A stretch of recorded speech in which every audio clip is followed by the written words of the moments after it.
আসসালামু আলাইকুম, সবাই কেমন আছেন? চলে আসলাম আপনাদের মাঝে নিউ এক রেসিপি নিয়ে। চিংড়ি মাছ কিভাবে ভুনা করবেন পারফেক্টভাবে। রেসিপিটি সবাই ফলো করবেন, তাহলে আপনারাও করতে পারবেন পারফেক্টভাবে। আমি কিন্তু পেঁয়াজ নিছি বেশি পরিমাণে, 3টা বড় বড় সাইজের পেঁয়াজ নিছি, যেহেতু পেঁয়াজের পরিমাণ বেশি দিতে হবে। আমি চিংড়ি মাছ ভুনা করব, যেহেতু পেঁয়াজ দিয়েই করব, তাই পেঁয়াজের পরিমাণটা কিন্তু আমি একটু বেশি পরিমাণে নিয়েছি। পেঁয়াজটা আমি ভালোভাবে ভেজে নেব। আমি এটা 2 মিনিটে ভেজে নেব ভালোভাবে। এটার সাথে আমি অ্যাড করে দিব রসুন। এই জায়গায় রসুন আমি কিন্তু এটা একটু করে নিছি, ছেঁচে নিছি। তা আপনারা চাইলে ব্লেন্ডিং ইউজ করতে পারেন, তা ব্লেন্ডিং থেকে এটাই কিন্তু বেটার। পরিমাণ মতো লবণ দিয়ে দিবেন। আমার পরিমাণ মতো আমি এই জায়গায় লবণ ইউজ করে দিছি।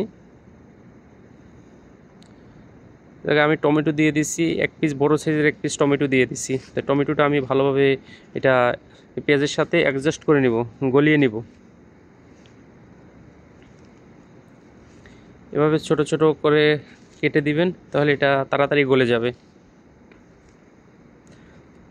অলরেডি কিন্তু আমি টমেটো গলিয়ে ফেলেছি। এভাবে হয়েছে গলানোর পরে এটার সাথে আমি এখন অ্যাড করে দিব মশলা। হালকা কালারের জন্য কিন্তু আমি হালকা মরিচের গুঁড়ো নিছি, যেহেতু টমেটো আছে কিন্তু কালার অলরেডি কিন্তু রেড হয়ে যাবে। তো এই জন্য হালকা কালারের জন্য আমি মরিচের গুঁড়ো নিছি, হলদের গুঁড়ো নিছি, জিরা পাউডার নিছি, ধনিয়া নিছি। আর এটা ফিশ মশলা আছে, একটা ফিশ মশলা, এটা নিয়ে নিছি পরিমাণ মতো। তো এটা আমি ভালোভাবে মিক্স করে হালকা একটু পানি দিয়ে দিব। দেখেন কালারটা এভাবে হয়েছে। পানিটা দিয়ে ভালোভাবে আমি কষিয়ে নিব। এটা যেন স্মেল না থাকে, এটা যেন একটা গন্ধ আসে, কিন্তু এটা গন্ধটা থাকবে না যখন আপনি পানি দিয়ে ভালোভাবে কষিয়ে নেবেন। নেওয়ার পরে এই জায়গায় আমি চিংড়ি মাছ নিয়েছি 1/2 কিলো, অনেক বড় সাইজের চিংড়ি মাছ 1/2 কিলো পরিমাণে নিয়েছি। এখন আমি এটার ভিতরে ঢেলে দিব, ঢেলে দিয়ে ভালোভাবে মিক্সিং করব। ভিডিওটি যদি অবশ্যই ভালো লাগে লাইক করবেন, কমেন্ট করবেন, শেয়ার করবেন।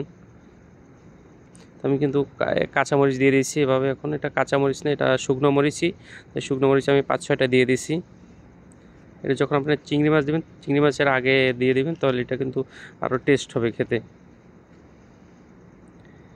চিংড়ি মাছ আমি এখন ঢেলে দেব।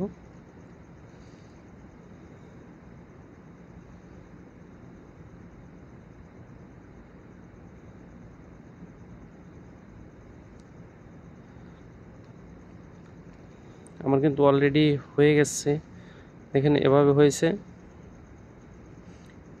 এটা আমি কিন্তু পানি ইউজ করব না, জাস্ট যেরকম আছে এরকমেরই থাকবে। আমি কিন্তু পানি ইউজ করি না। পানি যে ফার্স্টে দিছি হালকা পরিমাণে, ওইটুই পানি, জাস্ট এনাফ।